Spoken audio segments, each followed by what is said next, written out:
So, very good evening. Good evening. Today we have a very special guest with us. With his illustrious career, he has appeared as a special public prosecutor for CBI, NIA, Enforcement Directorate, Bitcoins, and many other cases. So, we are so privileged to be here with you. Thank you.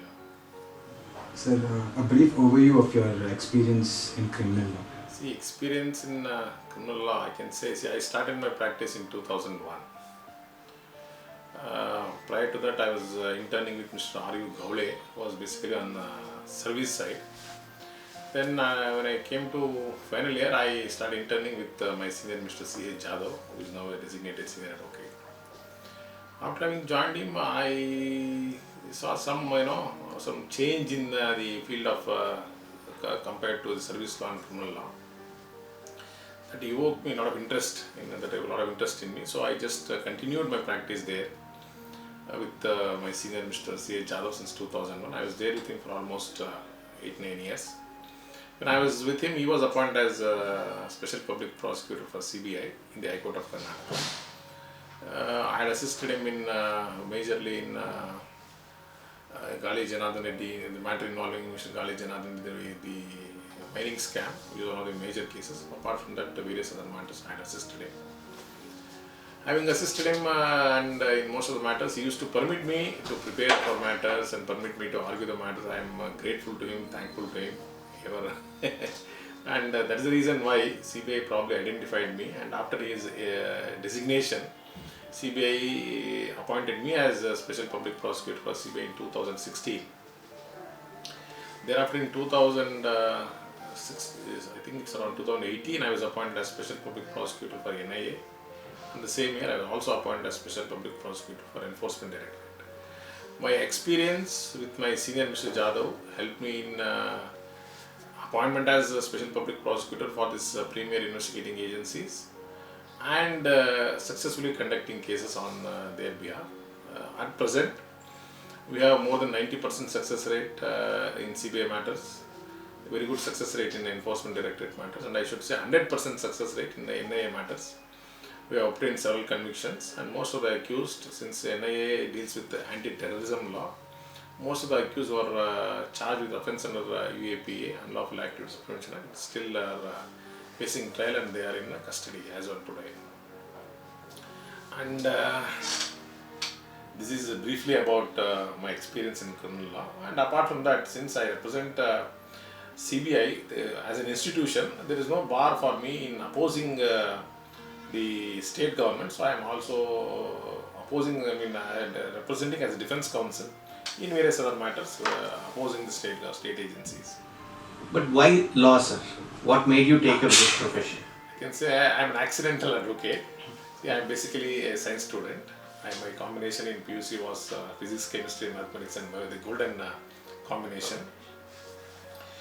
The reason why I joined law was during that time, maybe in 99-2000, not 99, I mean 95, I think 95, 96, when I just completed my PU. We had CET, the Common Entrance Test counseling. After having written the exams, I had to wait for 6 months. The time gap between the examination for second PU and the CET and the counseling was 6 months. So my father thought, why should you waste your time? Go and join a college. Incidentally, I applied for a college in University Law College. Luckily, I got a seat on merit. So since I got seat on merit, I just joined there as a stopgap arrangement to spend 6 months. Having joined there, having seen the students with their background, and having started opening up law books, then that engulfed me, that attracted me. Rather than so I did not even attend the CET counseling for engineering and medicine and dental. I had got good marks in engineering subjects. Ultimately, I am here as an accidental lawyer. So what are the challenges which you face while you pursue criminal law? Challenges, I don't see any difference between challenges as a civil lawyer and a criminal lawyer. But one important thing is, in criminal law, basically, for example, any fresh case that you get, the first relief that the client would want is a bail. The first challenge is getting any accused on bail. Since, if the moment any case is given, they start pestering you, they start calling you repeatedly. First of all, this is a human problem. Basically, all criminal law and family law is a human problem. A lot of problems will be there. It is not that a crime is committed wantonly or with all conspiracy and everything. So many times, crime happens sometimes. Accused gets involved in some criminal cases without his knowledge. So under those circumstances, you should be able to make the relatives and the accused understand the legal process. What is the difficulties an advocate would face in obtaining a bail, how a trial would go on, what is the time frame the trial will take place. As we see, for various reasons, the trial is taking place a lot of time in our Indian courts. Though several amendments are being made to speed up the trial nowadays, at least nowadays, we are on fast track. But even then, all these things will have to be understood by the client. You will have to convince him sometimes. So all this process will give a little bit of challenges in criminal law initially. As and when the case progresses, the challenge is to sit with your client, understand the case, prepare yourself for cross-examination, study the law on the point, then prepare yourself for cross-examination. Various other issues will be there. The major difference is that the clients in a criminal law want imminent relief. So this is where the difference is. And if an accused is unable to come out on bail, the whole family will be, it will be in a lot of difficulties. So that's where we find little bit of difference between civil and criminal law, though the challenges are more or less the same.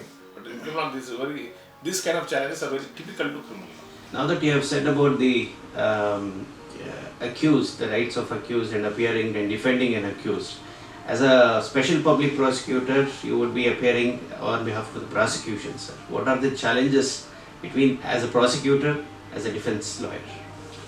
See, initially, before my appointment as a prosecutor, I was under the impression that prosecution work is very easy.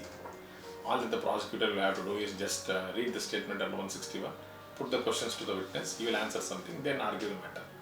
That was proved to be false when I was appointed as special public prosecutor for NIA to conduct trials in trial court.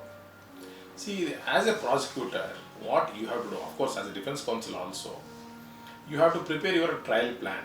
You have to segregate the whole offense into different sets, different fields, different boxes.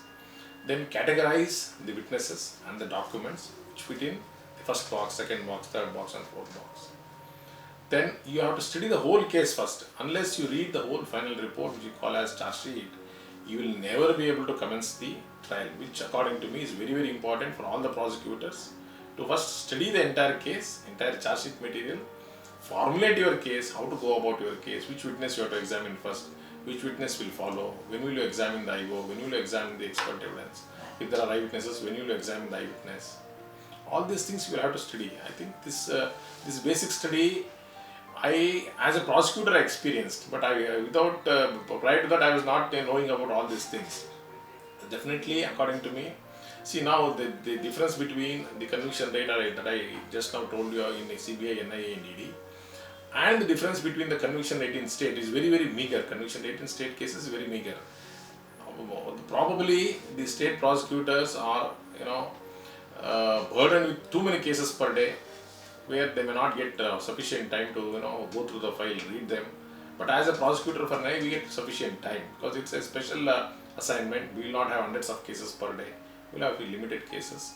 So this is the difference how when we concentrate on the case, study the whole case, our conviction rate will definitely go up, which I think all the prosecutors must follow. Sir, out of curiosity now, as compared to any other normal case, CBI charge sheets would be very bulky. How would you condense it? Because it would be voluminous. See, the method I adopted was, the charge sheet would definitely be bulky. They would not leave any stone unturned. They will keep all the documents. They will record all the possible witnesses to prove their case. I categorize the allegations accused wise. For example, if there are 10 accused in a case, what is the overt act as against the first accused? So you just prepare a table. Number 2, which is the oral evidence available against this particular accused, prepare in the next table, which is the corresponding documentary evidence which this particular witness is going to speak, prepare in the, put it in the next column. So this way, it is as a prosecutor or as a defense counsel, I sincerely feel it is the duty of the counsel and advocate to make it easy for the courts to understand the things. We should never burden the judges because judges are already overburdened. It is for we have to study, we have to make a tabular form depending upon the word acts, oral evidence and documentary evidence. Prepare accused wise, give it to the court. This is the method which I have evolved, which has proved to be very fruitful in all my cases. I do this invariably in all my cases, especially in CBI matters, so that a 1000-page charge sheet you can put it in 2 pages. A 10,000 page, see, I experienced a similar matter in Telgi scam. Earlier, one senior advocate was representing a Telgi scam in High Court, the fixed stamp paper scam, 55,000 crores or 35,000 crores scam. After his demise, the post fell vacant, and I was just then appointed as special PP for CBI in 2016. That was before a division bench. Division bench said nothing doing. Special PP is there or not, I don't know. Since you are representing CBI, you should go on with the matter.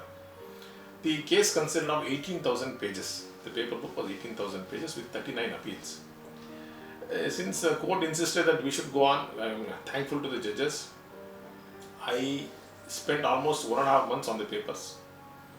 We used to adopt this method of categorizing the allegations, then correlating the allegations with the oral evidence and documentary evidence. Out of 39 appeals, I won in 38 appeals. That's more than 99% success rate. One appeal, it went against us. And among those 39 appeals, about 3 or 4 cases even got reported. So this is see, if you start condensing the case, just making it easy for the judge to understand, they can appreciate your matter. It's only then I think ultimately job of a lawyer is to convince the court and put forth your case before the court properly, appropriately for him to appreciate. The moment you do it, I think your success will definitely follow. In your long career, sir, is there any particular case which you feel that it was very interesting or very challenging for you to handle? See, challenging, there are several cases. The first one, as I told you, is the first challenge that I faced in 2016 for Telgi scam, where suddenly, the moment I was appointed, I was given with 18,000 pages. You have to read and argue within a span of 1 week. Start your arguments within a span of 1 week. That was a very challenging matter. Then the next bulky matter was a mining scam case, where it was referred by the Honorable Supreme Court to CBI, and that contained a lot of thousands of pages of documents. That came before one particular judge, and we have won almost 100% of the matters. Now all the accused are facing trial. All the criminal petitions, writ petitions, criminal revision petition, all of them are dismissed, and now all the accused are facing trial before the special court. That is the second challenging case. And the third one is now presently we are fighting against the sitting incumbent deputy chief minister. That's one more challenging case which I am facing as on today. And in NIA, of course, there are several. I feel that all the cases are very challenging because all the matters are represented by very, very experienced defense lawyers. Sometimes senior and designated senior advocates come. So each one of the cases is challenging, and more importantly, that case relates to threat to nation, security of nation, security to the people. Therefore, those cases are very challenging. That's how it's going on. So technology and crime, what is your say? See, technology, of course, now as we see, every day we are receiving messages, and how do we respond to messages, calls we are seeing. The advancement of technology, more particularly in Bangalore, which we call Silicon City of Bangalore in the other country, has shifted the conventional offences. Earlier, about 20 years back, there were a lot of conventional offences. Conventional offences means like murder, property dispute, then 307 and other offences relating to body. Now those offences they are considerably reduced. Now the offence is now turning into all technological offences like cyber crime. Cyber crime is increasing like anything. I don't know how do we manage those offences. I think law has to be more stringent, and we still have to develop. I think the latest amendment to CRPC, Evidence Act, and Criminal Procedure Code would deal with those these things also, and little more amendments to the Information Technology Act also would help. We are actually, I think, the police are facing the challenges. In the latest example that I can give you is the Bitcoin scam, wherein I am representing the state of Karnataka as a special public prosecutor. I initially found that state was ill-equipped to deal with the case. Now, a very good officer has been appointed. He is taking all the care and caution to employ experienced engineers to investigate the case, experienced officers having knowledge on cyber side and other things. So maybe the police personnel also will have to start engaging engineers, specialized agencies and other things to understand the case first. For us to find out how the man is guilty or how an offence is committed, first of all we should know the law, we should know the field. I think the agencies are lacking behind, probably the state agencies are lacking behind in those fields. So we will definitely face more challenges in the coming days, how to track the accused, how to bring them to the book, how to prove the case, how to collect the digital evidence and all those things. I think we are actually facing challenges which will continue for some more time, I think. Is the judiciary well equipped, sir? Because we are encountering many number of, as you rightly said, cyber crimes. As a judge, are they well equipped? See, this is a very difficult question for a lawyer to answer. But I think, see, as I know, all our judges, especially district judges, they are given training in all these aspects. Of course, see, ultimately, judges will have to be the facts of the case and the position of law will have to be appraised by lawyers. It is our duty and responsibility as a prosecutor or as a defense counsel. We can't just put the blame on the judge. As and when we educate the judge always, as you all know, he always expects a lot of education from the bar also. The judges are, of course, definitely, as I see, the NIS special judge is very well trained. The CBI judges in our Bangalore High Court are very well trained. Most of the High Court judges on this field, they are very well trained. They are able to cope up with the new technology, I think so. So as an advocate, how do you stay updated with the future trends or the current trend? See, for an advocate, how I started doing was, when I started in 2001, my senior gave me one case about Negotiable Instruments Act. That was in 2001. And the Act came into force in 1988. What I did was, I read that was during March, then April we incidentally had summer vacations. Earlier we used to have 1.5 months vacations. I sat in the office, I did not take leave. I read all the judgments of Supreme Court from 1988 up to 2001. All the judgments, irrespective of the subject involved, all the judgments relating to negotiable instruments. He had just given me one case, so I read all the judgments. So I used to see, this we inculcated as a student in our university of we used to do this. If any subject was given for us as a moot problem, we used to read almost all the judgments on the point. So I just inculcated, carried it forward. So I read it. So the moment once you read it, at least you are updated till that date. From then on, I started reading Supreme Court cases criminal every month without fail. Even to this day, the moment I get this month's criminal, SEC criminal, I read all of them. I don't only read, I read them, categorize them into different subjects and categories, and I have started saving in my mobile or in any apps and other things. We have for our iPhone, we have a specialized app. We store in that. So whenever you want it, you can just open it and just rely upon them. For any young lawyer, or for any lawyer for that matter, reading the latest journal of your choice. For example, since I am more on criminal side, I make it a point to read SEC criminal. If you are on the civil side, you should read SEC on civil side. A labor law, SEC labor and other service matters come. For a tax lawyer, tax journals come. You must and should read, without which it will be very difficult for any lawyer to cope up with the work and answer and stand in the bar, stand in the in the courts. Because in my matters, almost every day in day out, I oppose designated senior advocate. So you should be up to date. Unless you are up to date, you will be out of the race. That's all I can say. So to your credit, you have close to 500 reported judgments. What is your success mantra? See, I would say my first success mantra is that you should always read the subjects on which you are practicing. Get yourself up to date. read the facts properly, read the relevant sections repeatedly. See, if I have read the section 302 of IPC about 20 years back, I cannot just say, no, I have read it 20 years back. You have to read again and again. The moment a case comes to you, you should read all the sections again. Your perspective, your understanding, would keep changing as and when we grow old and grow, we experience in a different field. That is number one. Number two, see, when I started in 2016, my first challenge was to face designated senior advocates like my own senior, Mr. Udayolla, C.V. Nagesh. My first challenge was, how do I win myself first? You should win yourself first, no?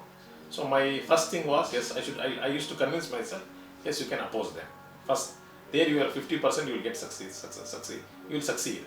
The next thing is, the law which is known to senior advocate, law which is known to me is same. Yes, I will satisfy myself, yes, I know a little bit of law.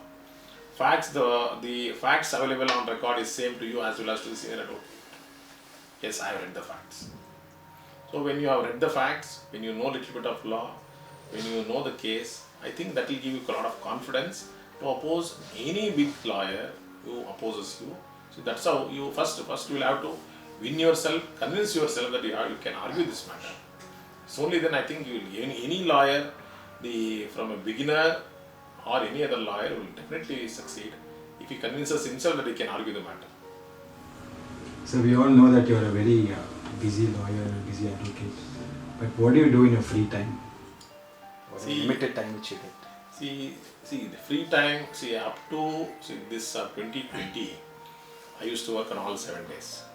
It's only after this intervention of COVID for almost 2 years, and then I started realizing we should at least see a little more life, not only the work. And before that, I think since 2010, during vacations, I make it a point to travel out. So far with family. So far I must have traveled to about 25, 26 countries, extensively traveled across India. I make it a point to travel. The reason is this. There is a saying in Kannada, Desha Suttu athava Kosha Odu. You should either travel or you should read. I also make it a point to read good books, the good books in my Kannada language and other various books, law books written by various authors. But read those books. That's why I spend time on those books, either books or travel. Generally don't loiter around. So what is the message to budding lawyers, law students and our audience? Message to budding lawyers and law students is, you need not, according to me, this is my experience, I did not choose criminal law. I just came as a lawyer to my senior's office as an intern. I developed interest in criminal law, so I am here as a criminal lawyer.